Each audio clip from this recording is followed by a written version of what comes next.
Ligados e integrados. Realização Canal Rural. Oferecimento Seara. A qualidade vai te surpreender.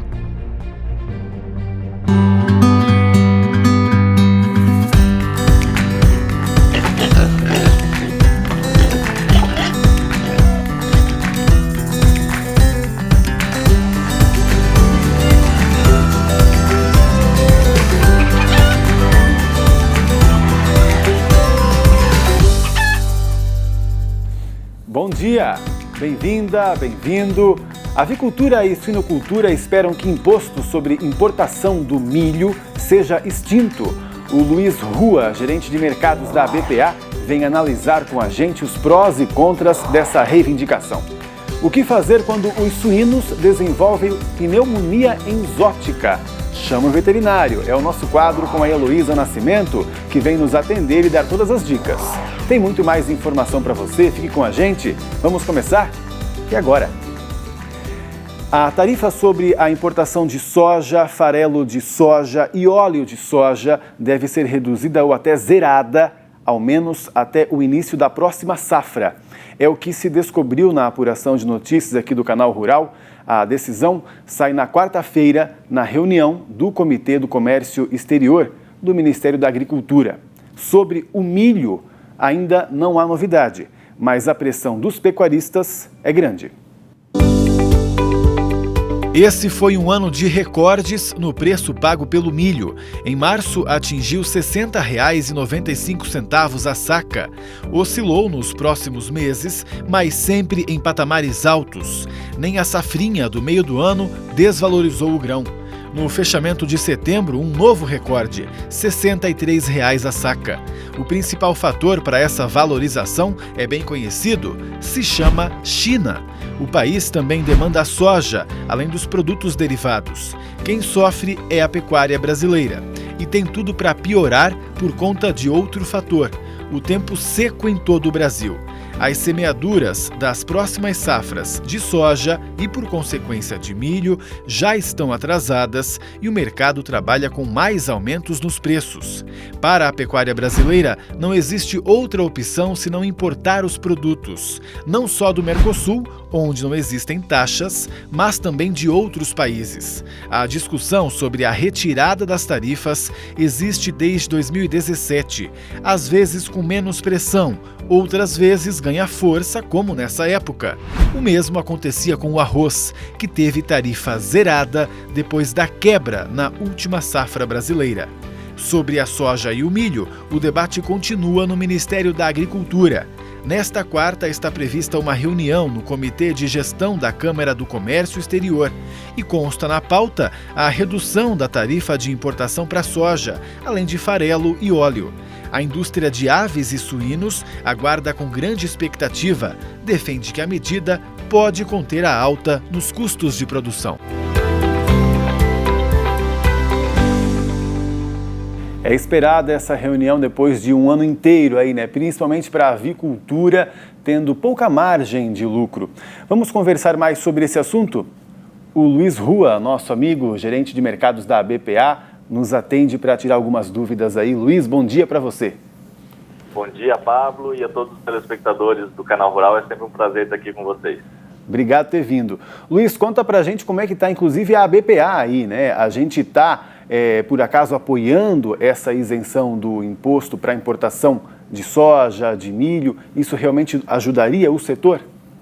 Bom, Pablo, como você sabe, o milho e o farelo de soja são dois insumos muito importantes, né, na nossa cadeia da avicultura e da suinocultura e compõem parte significativa dos custos dos nossos produtos. Nós temos visto aí, né, o preço do milho e também do farelo de soja em patamares muito altos.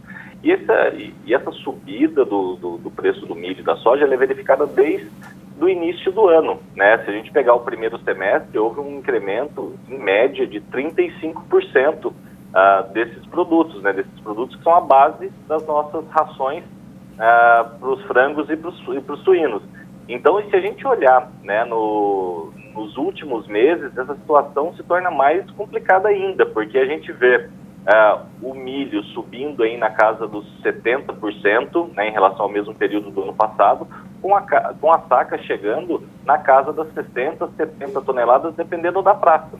No caso do farelo de soja, a situação é ainda mais complicada. A gente vê um farelo aumentando 100% nesses últimos meses, em relação ao mesmo período do ano passado. Então, se não for tomada nenhuma ação, e a gente vê aí níveis complicados para os próximos tempos, em função justamente, né, de uma safra que já está boa parte dela vendida, essa próxima safra, e a seguinte também com níveis já altos de comercialização, a gente vê um cenário muito complicado.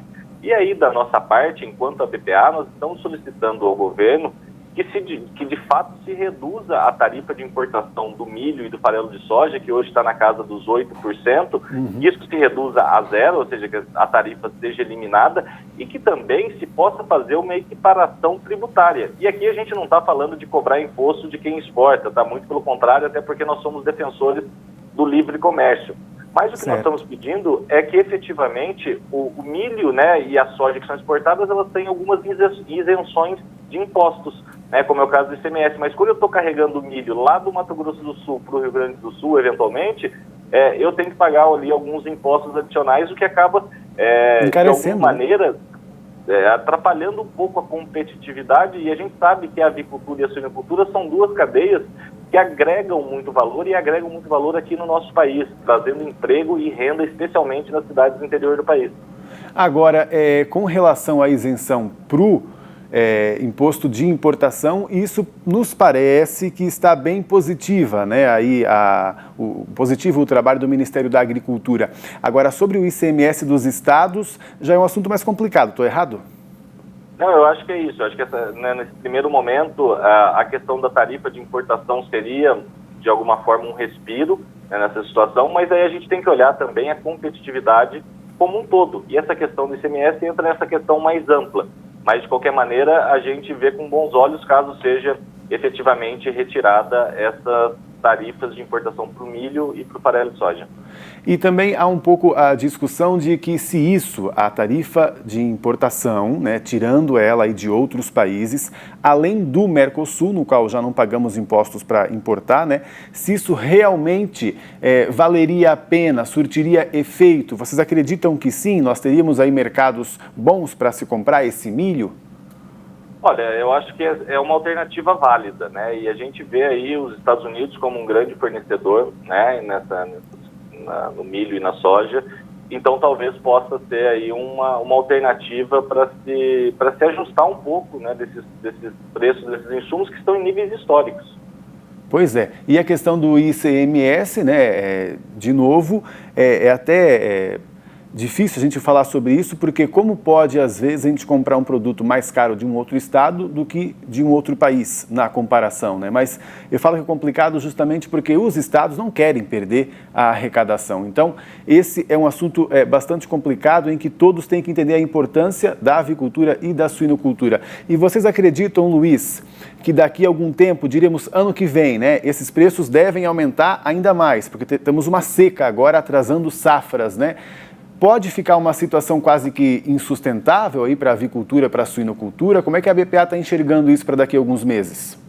Olha, eu não diria insustentável, mas é uma situação que a gente vê com alguma preocupação, né? Porque como você bem sabe, né, o milho e o farelo são parte importante na composição dos custos das aves e dos suínos. Então, a gente olha com preocupação, a gente espera efetivamente aí algumas ações que possam ser tomadas de maneira até urgente, de maneira que a gente consiga reequilibrar, porque isso faz bem para o país, né? Quando a gente está falando da avicultura e da suinocultura competitivas aqui do Brasil e no exterior, a gente está falando, né, de um setor que agrega valor, que agrega empregos e agrega renda nos municípios brasileiros, especialmente aqueles que estão no interior do país. Tá certo. Luiz, muito obrigado pelas informações. É legal que o produtor entenda aí tudo o que está acontecendo, mas a gente tem que esperar por essas reuniões aí. A primeira, então, nessa quarta-feira, sobre a soja. Tomara que já marquem uma próxima para discutir o milho e a gente consiga essas isenções aí, né, Luiz? Com certeza, a gente está esperançoso de que isso possa acontecer. Um bom trabalho aí para você. Obrigado. Igualmente, uma boa semana. Até logo. Até a próxima. E os nossos alertas aqui sobre o calor que está fazendo, que pode desgastar a saúde dos animais, não é exagero. No interior de São Paulo, onde os termômetros já marcaram quase 42 graus, teve até perdas. Em Bastos, cidade conhecida pela produção de ovos, 35 mil galinhas poedeiras morreram essa semana, o que vai representar uma queda na produção de 4%. Bastos produz 27 milhões de ovos por dia. Não é a nossa produção aqui de proteínas, né? Mas só para você saber desse problema que a gente sempre alerta aqui junto com a Kelly Ávila. Bom dia. Bom dia, Pablo. Bom dia a todos. Pois é, esse calorão não para, né, Kelly? Pois é, a gente teve uma chuvinha aí, né, nesses dias, que trouxe um pouquinho de refresco ainda, mas ainda tem bastante calor. Separei o mapa para a gente dar uma olhadinha nas imagens de satélite. A gente pode observar que agora, lembra que as nuvens estavam indo mais para o oceano, agora elas estão passando um pouco mais pelo sul e chegando à parte do sudeste também, trazendo um pouco mais de chuva aí, como a gente pode observar nessas imagens aqui mais coloridas. É até interior já, ó. Já está chegando um pouquinho de chuva ali.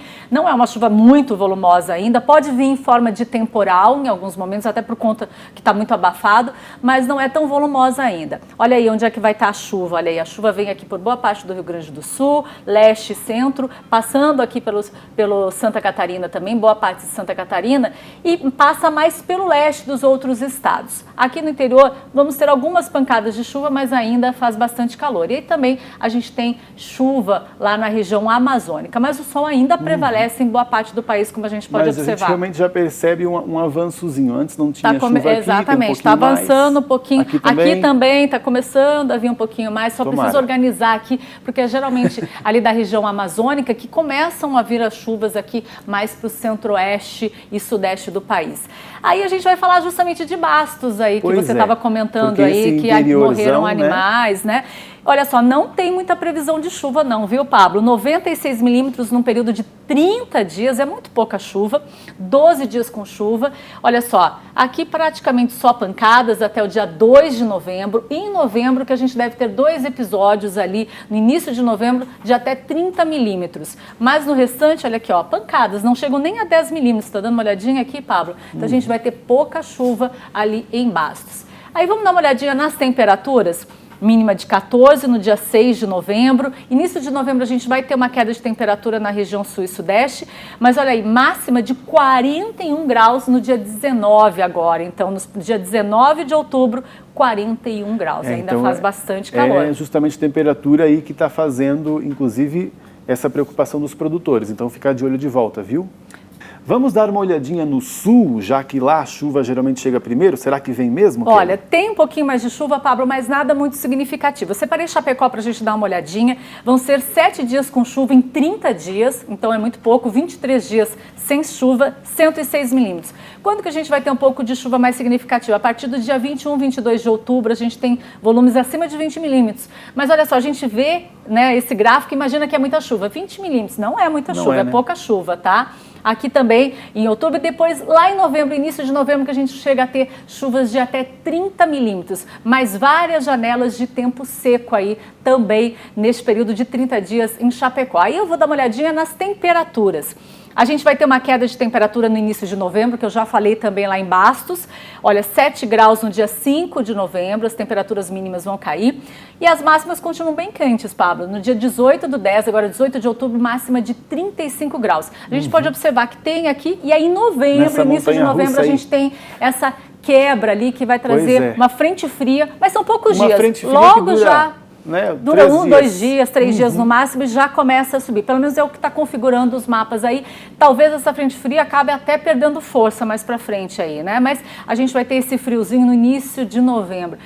Primavera bem louca, como a gente pode falar, né? Calorão, daqui a pouco vem instável, tá instável. A gente tem que ficar de olho aí, até por conta dos animais aí, também das plantas que estão em desenvolvimento, né? A gente precisa ficar atento aí, porque vai ter bastante queda aí de temperatura, oscilação de temperatura na realidade. É ruim para todo mundo, é para nós, né? Para nós também, a nossa saúde também fica fraca. Obrigado, Kelly. A gente se vê. Daqui a pouco, então, a gente fala sobre micoplasma. A veterinária Heloísa Nascimento vem nos atender aqui no quadro Chama o Veterinário. Mas antes, tem recado da Granja, olha aí. Olá, bom dia. Meu nome é Livelton Vorton, moro em Itá, Santa Catarina. Somos integrados da Seara Alimentos, unidade de Seara. trabalhamos com leitões desmamados. Estamos acompanhando a programação do Canal Rural. Ligados e Integrados volta já!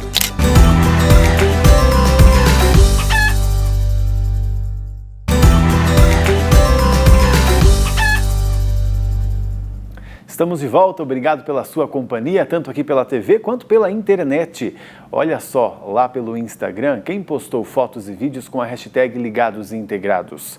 Vamos ver quem participa com a gente hoje aqui? Quero ver o que vocês estão capturando aí de imagens do dia a dia no trabalho. Olha só, essa deve ser uma empresa ali, né? RB Suínos. E ali também tem o Lorenzetti Cassiano Lorenzetti deve ser o nome dele, né? Parabéns aí pelo trabalho de vocês, obrigado por participarem aqui com a gente. Venham sempre, o programa é de vocês sabem, né? Agora, vamos falar de um problema no trato respiratório dos suínos. É grave, hein? Tanto que quando se faz uma necrópsia, o pulmão aparece assim, com umas lesões bem perceptíveis. Olha só comigo aqui na tela então. Olha só o pulmão do suíno depois que retirado, né, na necrópsia aí. Vejam só como tem essa mancha bem clara em boa parte dele, né? Aliás, em grande parte, né? Quase que não sobrou nada aí de um pulmão saudável, gente. Olha só, o que será que pode ser isso, hein? Se você está desconfiado aí desse problema, pode ser grave, chama o veterinário. Eu já chamei para nos ajudar. Hoje é a Heloísa Nascimento, médica veterinária na Zoetis. Bom dia, Heloísa. Bom dia, Pablo. Tudo bem? Tudo certo. A imagem está um pouquinho travada hoje aqui, nossa conexão, mas vamos continuar. Agora já estabilizou de volta. Elô, conta pra gente, hein? Que tipo de doença é essa que pode deixar o pulmão do suíno tão comprometido? Pois é, Pablo. É uma doença bem comum na suinocultura brasileira e o nome dela é pneumonia enzooótica, causada pelo Mycoplasma idiopneumoniae. E esse micoplasma é tipo uma bactéria, né? Isso. Então, onde é que ele está presente? Como é que ele vai acabar aparecendo ali? Pablo, ele é uma bactéria que ele atinge o parênquima pulmonar, né? Você vai ver aí que tem essas lesões escuras, na verdade, né? O pulmão normal, ele tem essa aparência rosa, clarinha, e essas lesões que vocês viram aí parecendo fígado, né? A gente chama ela de lesão de hepatização por causa da cor dela, né? E o leitão já sai contaminado da maternidade, que ele contaminou da própria mãe, principalmente de leitoas, né? De primeiro parto até de segundo parto. Só que é uma doença que tem um curso lento. Você vai ver essas lesões só em animais lá na terminação. Ah, entendi. Então não se repara muito ela durante a vida do animal. Vai se reparar ela da recria em diante, né? Os animais, embora na desmama, né, ali com 21 dias já são positivos, na creche aumenta o contágio ali entre os leitões, mas ela só vai ter sinal clínico a partir da recria e terminação, principalmente, né? Que é aquela tosse seca. O animal tosse, não produz secreção, né? Não tem catarro, mas é uma tosse bem persistente que incomoda bastante até quem está ouvindo, viu, Pablo? Pois é. E aí, as minhas perguntas são bem como se fosse o produtor, acho, né? Não sei, lógico que ele sabe muito mais do que eu, mas desculpa pelas perguntas básicas às vezes, Elô, mas eu gosto disso. Pois é, como ela é bacteriana, estou certo em pensar então que é perigosa, porque até você já comentou aí, vem da mãe para o filho, na creche vai se espalhando, então esse realmente é um dos piores fatores dessa doença, é que ela vai se espalhando, né? Não é como um outro tipo de pneumonia que pode surgir por um resfriado, até como nos humanos, né? Que não trata, acaba desenvolvendo um problema maior no pulmão. É por bactéria, e aí então ela se alastra. Sim. Sim, e a parte mais grave dela é porque ela tem um curso lento, né? Então, quando a gente pensa, às vezes, numa gripe, como você próprio citou, rapidinho se resolve, né? Com 1 semana, 2 semanas ali, o suíno, as pessoas já estão bem. Mas no caso do micoplasma, por ser uma doença que tem o curso lento, o animal ele fica ali bastante tempo infectado, né? A lesão também pode se resolver, claro, né? Mas causa grande prejuízo, inclusive econômico. Pois é. Então, para a gente não sofrer com isso, né, tanto os animais quanto os produtores. Como é que a gente faz para evitar? Tem várias frentes de ação, é uma doença muito complexa. A primeira é você garantir que os leitões vão ser desmamados negativos, né? Para isso, a gente faz um bom processo de aclimatação das leitoas, né? O que quer dizer isso? Eu exponho as minhas leitoas ao micoplasma, o quanto antes eu fizer isso, melhor, porque a gente espera que no momento do parto, ela já tenha passado pelo processo de infecção, já tenha se curado, e a partir daí ela não excreta mais essa bactéria. Consequentemente, não contamina mais os leitões, né? Outro método, a gente usa as vacinas. As vacinas são uma ferramenta muito importante e são amplamente usadas. E também é necessário alguns pulsos medicamentosos para ajudar a fazer o controle, né? Não é uma doença simples, a gente precisa de pelo menos essas 3 ferramentas alinhadas aí. Tá certo, então pelo que você falou, é bem comum e é um tipo de tratamento que não dá para negligenciar, né? Todo mundo tem que fazer. Exatamente, tem que ter muita atenção do produtor aí para fazer a boa identificação e fazer o tratamento na hora certa. Então você aí na sua granja, viu só? Converse sempre com o seu extensionista, com o seu veterinário, para acompanhar bem de perto esse que pode ser um grande problema. Né, Elô? Tô certo? Certíssimo. Elô, muito obrigado pela participação, como sempre, né? E um bom dia aí para você. Obrigada para todos vocês. Até mais. Até mais. Tchau, tchau. Agora vamos falar daquela novidade que a gente até parou de comentar um pouquinho aqui sobre, mas ela vem aí, viu? Receita de família.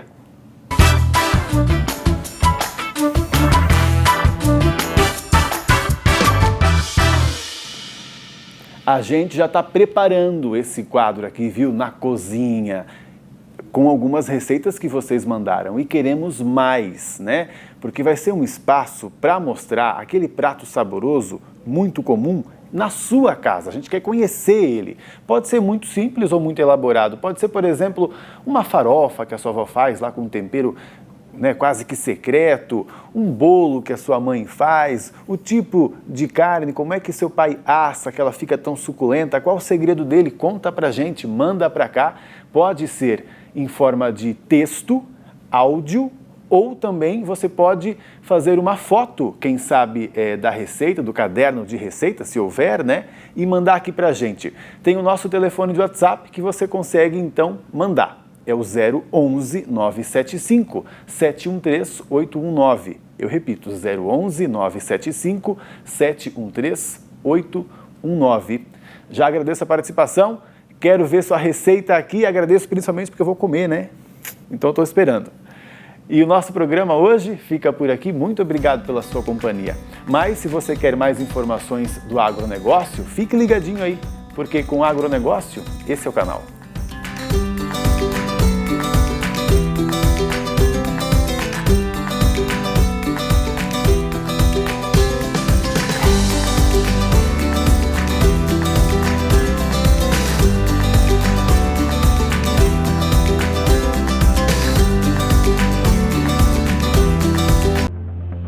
Ligados e integrados.